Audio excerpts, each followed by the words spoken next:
Là-dessus, pendant 7-8 ans, on n'a fait que de l'humanitaire ici. Le plum peanut. On avait une marque de yaourt qui s'appelait Yoka, qui était la numéro 1 dans le pays. Et donc, on l'a revendue au groupe Mercassi d'Indureka.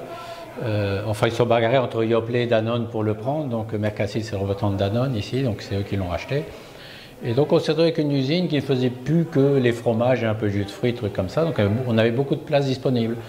Et donc, on avait tenu une somme d'argent importante aussi. On va faire quelque chose pour les gens, pour tous ces enfants qui mangent mal. Oui, parce qu'en fait, au départ, le plum peanut, c'est pas ce qu'on voulait faire.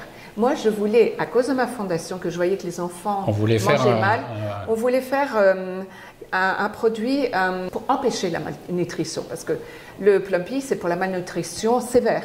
Tandis que moi, je dis, nous, dans notre pays, on n'a pas de la malnutrition sévère, mais dans les barrios, les enfants mangent mal. Il leur manque un tas d'éléments, de vitamines et tout ça. Donc, j'ai dit à Jean-Lin, cherche sur Internet qui pourrait nous aider à faire un produit qu'on pourrait leur vendre pas très cher et qui puisse améliorer leur état de santé. Donc je m'approche de cette grosse société française et qui me rappelle aussitôt, presque le lendemain, super intéressé, mais en fait ils ne voulaient pas travailler pour la République dominicaine, ils voulaient travailler pour le monde entier parce qu'ils fournissent des rations de survie pour les enfants mal nourris dans le monde entier, mais avec la difficulté que l'ONU souhaite que la moitié de ces rations soient fabriquées dans les pays en voie de développement, et que ce ne soit pas tout fabriqué dans les pays riches pour être envoyé dans les pays pauvres. Donc ça ne pouvait pas se faire en 2-3 ans, parce que pour monter une usine de produits alimentaires au Mali ou au Tchad, il faut quand même former des ingénieurs, il faut avoir des laboratoires, et ça prenait du temps.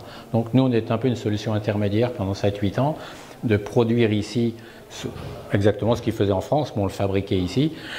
Mais on était considéré à cette époque-là encore comme un pays en voie de développement. Maintenant, ce n'est plus tout à fait le cas. On est un pays plutôt développé, la République dominicaine. Mais ça a permis justement à cette société française de continuer sa production en pouvant dire on a un bon pourcentage qui est fabriqué dans un pays en voie de développement. Alors, ils fabriquaient quelques petits cartons au Mali, au Soudan, mais ici, c'était impressionnant. Les conteneurs entraient et sortaient.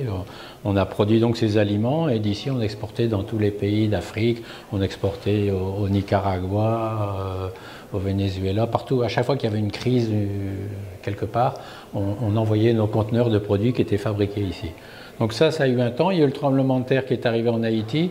Donc de toute façon, la société française avait atteint son quota parce qu'entre-temps, ils ont réussi à faire au Burkina Faso une usine assez importante. Et l'ONU, là, ils ont joué cette fois-ci un peu contre nous. Ils ont la République dominicaine, l'UNICEF a dit c'est un pays en voie de développement et c'est en Haïti qu'il faudrait produire, pas ici. Parce que les gros besoins ici, on envoyait des conteneurs et des conteneurs sur Haïti après le tremblement de terre. Et l'UNICEF a dit non, il faut que vous appreniez aux Haïtiens à faire ce produit qui est à base d'arachide, de lait en poudre, de sucre. Ils peuvent très bien faire ça là-bas. Donc l'unité a été déplacée en Haïti. On a essayé d'aider ces gens-là qui sont à Cap-Haïtien à produire c'est une usine plus petite. On a recommencé à refaire du yaourt de nouveau pour le marché local. Et c'est là que Gaël et Yves sont arrivés.